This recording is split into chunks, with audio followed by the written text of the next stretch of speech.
Racing toward discovery. OpenAI has just issued a bold and somewhat sobering update on its outlook for AI. In a blog titled AI Progress and Recommendations, the company states that current systems already outperform the smartest humans at some of our most challenging intellectual competitions, and claims that these systems are 80% of the way to an AI researcher, rather than a mere 20%. What does that mean in practice? In OpenAI's view, within the next few years, by 2026, we should expect AI systems capable of making very small scientific discoveries. And by 2028 and beyond, they believe systems are likely to start producing more significant breakthroughs. Another striking piece of their argument: the cost of achieving a given level of intelligence is dropping at something like 40x per year. This means the economics of intelligence are rapidly shifting, lowering the barrier to more capable systems. In short, AI is moving from assisting humans with tasks to potentially leading discovery. OpenAI writes, "We expect to have systems that can do tasks that take a person days or weeks soon. We do not know how to think about systems that can do tasks that would take a person centuries." Why this matters? This is more than tech optimism.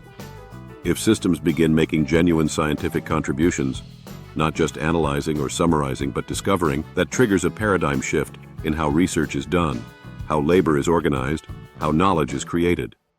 For example, the company points to domains like health, materials science, drug development, and climate modeling as areas where AI could enable distributed abundance, rather than just faster search or better automation. And the social implications are profound. If intelligence becomes cheaper and more capable, the socio-economic contract, the idea of work, value, learning, human flourishing, may need to change. OpenAI concedes that even with rapid capability gains, day-to-day life may feel surprisingly constant because society has inertia. But that just means the transition still could be deep. The safety and oversight imperative: with great power comes great risk. And OpenAI is forthright about that. The company says that while the upside is enormous, we treat the risks of superintelligent systems as potentially catastrophic.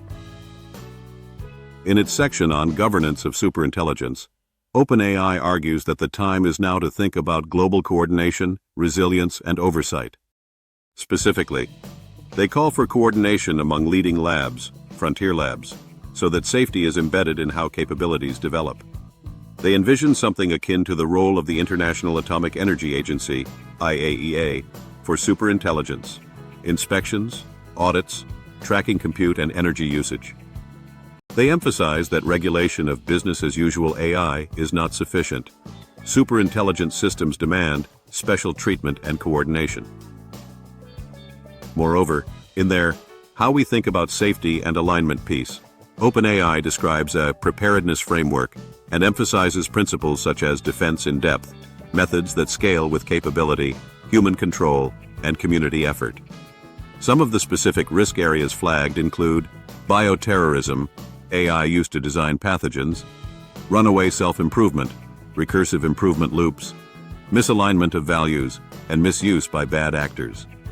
The middle years, 2026 to 2028, a significant piece of the message centers on the near term, 2026 to 2028. OpenAI views this as a window during which AI systems transition from being strong assistants to field-changing co-researchers. By 2026, the target is systems that can autonomously make small discoveries or significantly boost human researchers. By 2028, more ambitious breakthroughs are expected. For instance, OpenAI states they expect tasks that now take a person days or weeks will soon be handled by machines. And beyond that, tasks that would take a person centuries. We do not know how to think about systems that can do tasks that would take a person centuries. The drop in cost, 40x per year, is crucial. Faster, cheaper intelligence means the floodgates open. And if systems reach researcher-level capability, the pace of discovery could accelerate sharply. That raises both enormous hope for medicine, climate, knowledge, and caution. Why we should start bracing now. OpenAI's message is that the variables involved are no longer vague sci-fi abstractions. They're becoming practical engineering and governance questions. The timeline may be uncertain. OpenAI acknowledges that, though we could of course be wrong. But the direction is clear: more capable systems sooner than many expect, reduced cost, increasing autonomy, and a shifting boundary between tool and collaborator. That means we ought to start thinking now about global safety standards and coordination across governments, labs, and civil society. Resilience ecosystems, like cybersecurity, for AI. How do we monitor, detect misuse, respond to incidents, recover from systemic shocks? Real-world tracking of AI's impact, not just hype. Metrics around capability diffusion, compute usage, cost curves, economic effects. Policy mechanisms, mindful of systemic shifts in labor, value, research ecosystems, education. For example, if AI co-researchers become the norm. Ethical frameworks for deployment and consideration of worst-case scenario risk, which might be low probability, high impact. The balancing act, utopia versus catastrophe. One of the gripping aspects of OpenAI's message is the tension. They talk about widely distributed abundance via improved health, knowledge, personalized education. Yet they also stress the risk of irrecoverable loss of human thriving if things go off track. It's the classic two sides of the coin scenario. If AI breakthroughs scale up positive outcomes, we could usher in a new era of prosperity. But if misalignment, misuse, or uncontrolled self-improvement occur, we're facing something far bigger than past disruptive technologies. OpenAI draws the comparison to nuclear energy and synthetic biology, domains which required international governance and major safety frameworks. OpenAI is essentially signaling we're entering a new class of technology, not just tools that replace human labor, but tools that augment or replace human discovery and intellect. That raises existential questions about control, value, meaning, and human purpose. What comes next? And what to watch? Several indicators will help us track this transition. Compute and cost curves. If cost per unit of intelligence continues to fall, 40x per year or something close, that suggests the acceleration OpenAI anticipates may happen. Capability thresholds. Are we seeing AI systems solving tasks that previously required months or years of human research? Are they truly discovering novel insights, or just accelerating routine work? Governance actions. Are governments, multilateral organizations, and labs putting in place audit regimes, monitoring frameworks, disclosure requirements, or bodies like the proposed international IAEA-style supervision? OpenAI has called for that. Safety and alignment breakthroughs. Are labs demonstrating scalable alignment methods, methods that scale, in OpenAI's parlance, that remain safe as capabilities increase? Are we shifting from toy safety to frontier safety? Economic and social impacts.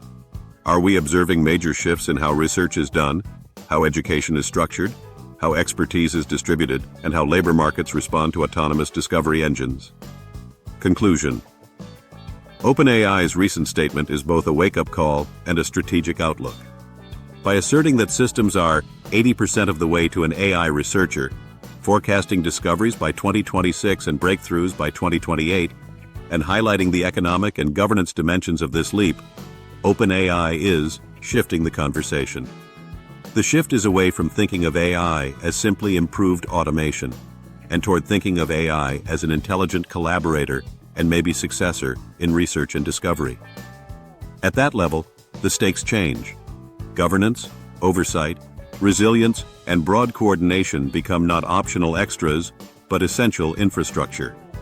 If you're working in policy, research, innovation, or corporate strategy, this kind of horizon scenario matters. We may still be in a business-as-usual mode where chatbots dominate headlines, but companies like OpenAI are laying out scenarios where the next 5 years become foundational for decades. Whether that results in widely distributed benefits or high-stakes risks depends on how we build the institutions, standards, and mindset now. In short, the train is on the tracks. We're not talking about a distant horizon. We're talking about imminent years. Starting to prepare is not optional. If you found this video helpful, don't forget to like, subscribe, and hit the bell so you don't miss the next one.